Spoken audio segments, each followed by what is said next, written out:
This episode of The Deep Dive is brought to you by Wadadli Solar LLC, making sure your solar investment actually pays you back. Let's start with a thought experiment.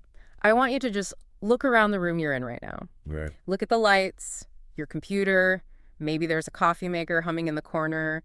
We treat electricity like air. It's there. It's invisible. Until it isn't. Exactly, until a storm hits or a transformer blows, and suddenly that invisible force is the only thing you can think about. For most of us, the grid is a backdrop. Right. But what happens if the grid isn't just unreliable? I mean, what if it's barely there at all? That is a terrifying thought for most people today, but for the subject of our deep dive, that was just Tuesday. We are looking at a story that completely flips the script on how we view energy. How so? Well, usually when we talk about solar power, we're really talking about financial products. It's about lowering a bill, getting tax credits, the ROI. Right, it's a spreadsheet calculation. Precisely. But today we are talking about survival. We are talking about true energy independence. And to do that, we are analyzing the career and really the background of Alexis Lewis. Now, that's a name a lot of our listeners in the New York area might recognize. Alexis has been a real heavy hitter in the NYC commercial solar scene for over 5 years. We're talking big projects. Huge projects, skyscrapers, complex regulations. It's an incredibly difficult field in its own right. For sure. But the documents we have today, they show that his expertise didn't start in a Manhattan boardroom. It started decades earlier in a much grittier setting. We're going back to the Caribbean, specifically Antigua in the early 1970s. And the mission for this deep dive is really interesting, I think. We want to understand how growing up with these, extreme off-grid constraints created a very specific type of expert. Yeah, someone who understands energy systems in a way that a modern textbook-trained installer they just can't. It's the difference between learning a language in a classroom and learning it because you have to speak it to eat. That's the perfect analogy. So let's set the scene. Antigua, 1970s. We are not talking about a resort vacation here. No, not at all. The infrastructure context is vital. In the U.S., grid instability is an anomaly. It's an event. In Antigua, back then, it was a daily reality. And so brownouts, blackouts? All the time. The utility grid was often non-existent in developing areas, or it would just go out for hours.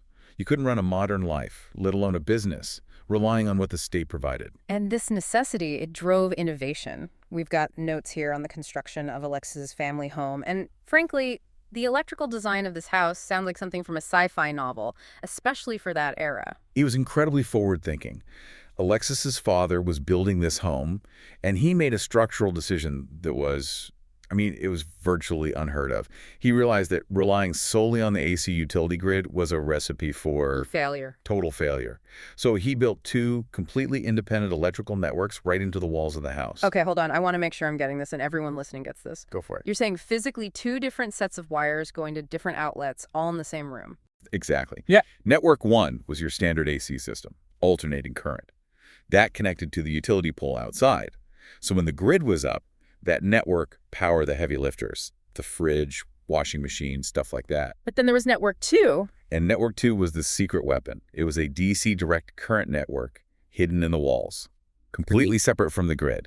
It was all for backup lighting, low voltage needs, critical communications. I want to pause on the technical side of that for a second, because running a DC network through a house is not a simple thing to do. It's a pain, honestly. It really is. Right. AC power is used by the grid because it travels long distances easily. DC power, it loses voltage really quickly over a length of wire. It's called voltage drop. You've done your homework. And to make that work in a house, you can't use standard thin wire. You have to run much thicker gauge copper to get the power from the source to, say, a bedroom light without losing it all on the wall. And that's expensive. It's expensive, it's physically hard to pull through the studs, and it requires a level of planning that most electricians they don't do. And the most wild part for me, this backup network was running before they even had solar panels. That's the key to the whole resilience mindset. This wasn't a solar house at first, it was a battery house. They used standard automotive batteries, just lead-acid batteries pulled from cars or trucks, and wired them together to power this secondary network. So the grid goes down, the whole neighborhood goes dark, but this house just kind of shifts its metabolism. It's the architectural equivalent of a biological survival mechanism. It prioritized critical loads decades before we had smart panels or anything computerized. It was a fundamental decision. The world might stop, but this house keeps working. That's impressive. But obviously, running a house on car batteries has its limits. The sources show that as technology started to trickle into the Caribbean, the system evolved. It did. And this is where we start seeing the transition to what we maybe call proto-solar. Photovoltaic tech finally became available, but we need to manage our expectations here. We're not talking about the 400-watt sleek black panels you see today. Oh, not even close. The specs here mention 20 to 50-watt modules. Tiny. You could fit one in a large briefcase. Pretty much. So you'd need a huge array of them just to power what we consider basic appliances. And that dictated everything. It did. But the hardware backing this up is really where that old-school expertise comes in. The notes specifically mention early trace inverters. I saw that. Trace engineering. Why is that specific brand so significant? For any solar veterans listening, they'll know. Trace is legendary. These were transformer-based inverters. Modern inverters are mostly transformerless. Meaning? They use high-speed computer switching to turn DC battery power into AC. They're light, they're efficient, and they're full of delicate little silicon chips. And a trace inverter. A trace inverter was basically a massive coil of copper and iron. It weighed a ton.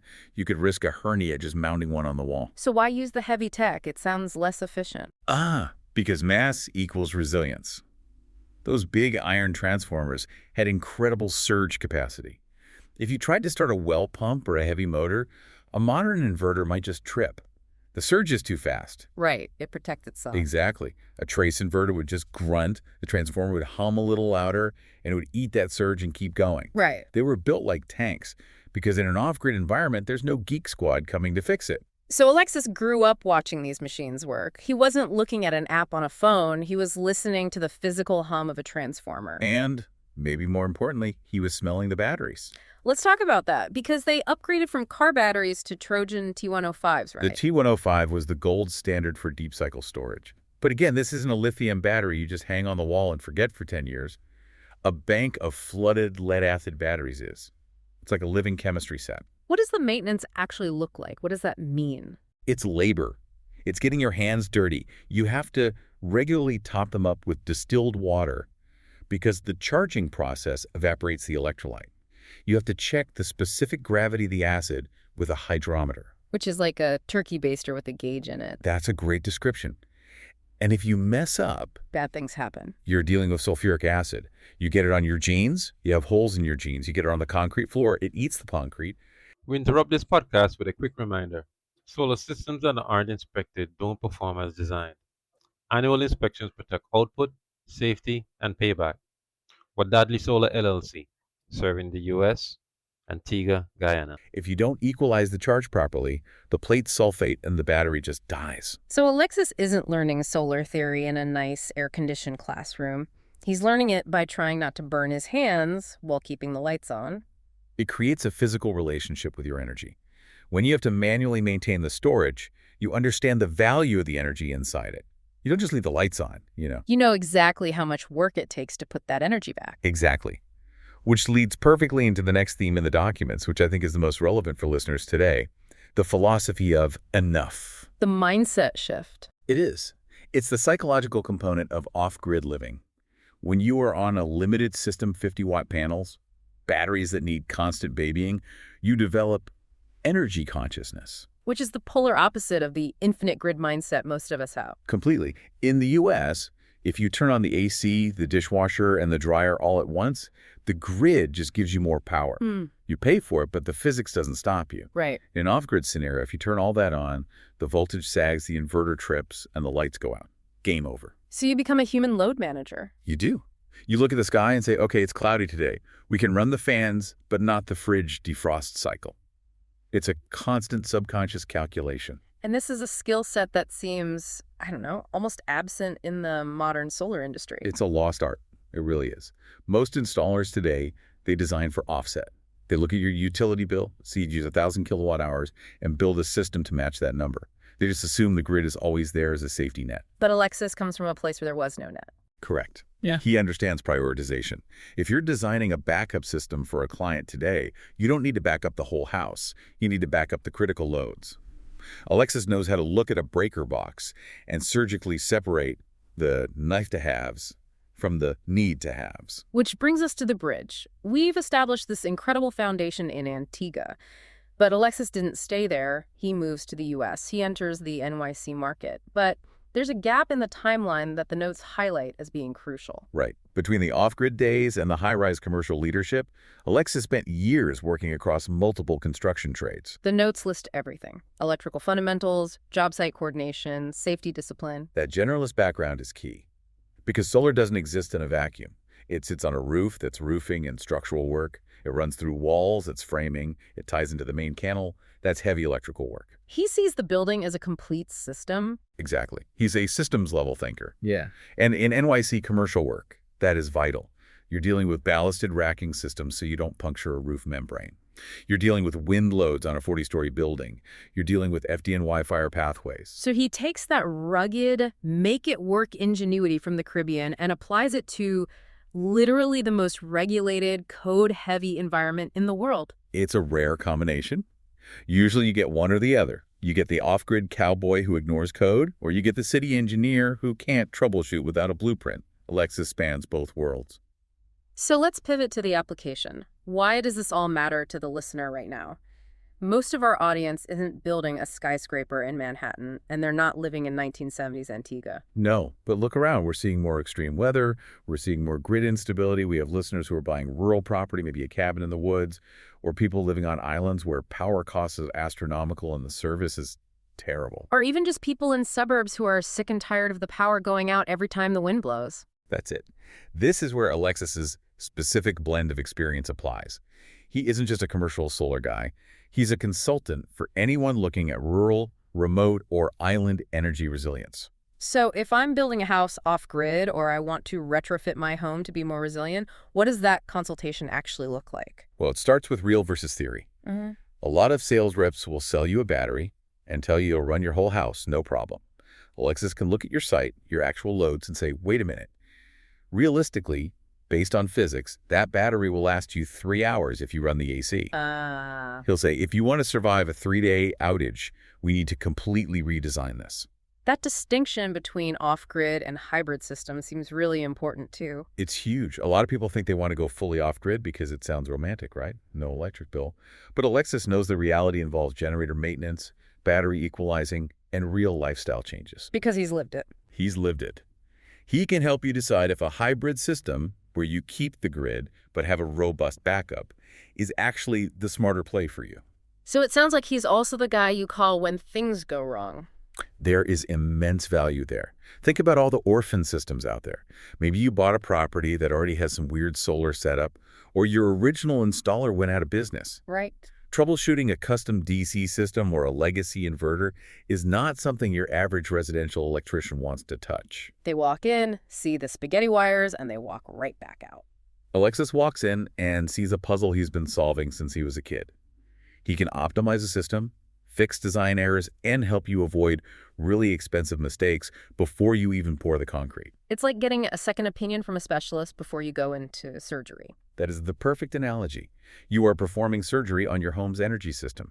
You want someone who has seen the patient survive before. So if you're listening to this and you fall into that category, you have a remote property, an island home, or you're just a homeowner who wants a system that actually works when the grid goes down, you can talk to Alexis directly. Yes, and this is unique. It's not a call center. You are getting direct access to the very expertise we've been discussing for this whole deep dive. We have the number here. It's 718-704-0903. I'm going to repeat that because if you're driving, you might want to pull over or shout out your voice memo. It's 718-704-0903. And the offer is a free initial consultation. It's just a conversation. There's no pressure. It's just straight answers. If you are wondering if your off-grid dream is physically possible, or if you suspect your installer is oversizing your system to pad the bill, give them a call. It really is rare to find someone who has handled that massive commercial stuff, but still remembers what it's like to worry about a single amp of power. It creates a level of honesty you just don't often find in the renewable energy industry. So to wrap this up, we've traveled from a dual-wired house in the Caribbean all the way to the skyline of Manhattan. It's quite the arc. It is. But the core thread, it remains the same. The technology has changed. We've moved from lead acid to lithium, from heavy iron transformers to tiny silicon chips. But the logic of energy independence hasn't changed at all. It's still about physics. It's about physics, and it's about scarcity. You can't cheat physics. And that leads us to our final thought for the day. We always like to leave you with something to chew on. Here is what I want the listener to consider. We live in an era where we try to solve every problem by purchasing a product. We buy a bigger battery, we buy a smarter panel, we buy an app. But true security isn't about the hardware you buy. It's about the software in your head. Exactly. Yeah. True security comes from understanding, exactly like Alexis does, how much power you actually need to survive, and how to manage that resource when the infinite supply finally cuts off. The most valuable asset in a blackout isn't a Tesla Powerwall, it's the knowledge of how to live without one if you have to. That is a powerful place to end it. If you want to tap into that knowledge, reach out to Alexis at 718-704-0903. Thanks for diving deep with us today. Stay resilient out there. Thank you for listening to this podcast. We hope you found this podcast useful. If you have any questions or comments, feel free to reach out to us at info@alternativeSolutions.ag. Thanks again for listening and be sure to tune in for future episodes.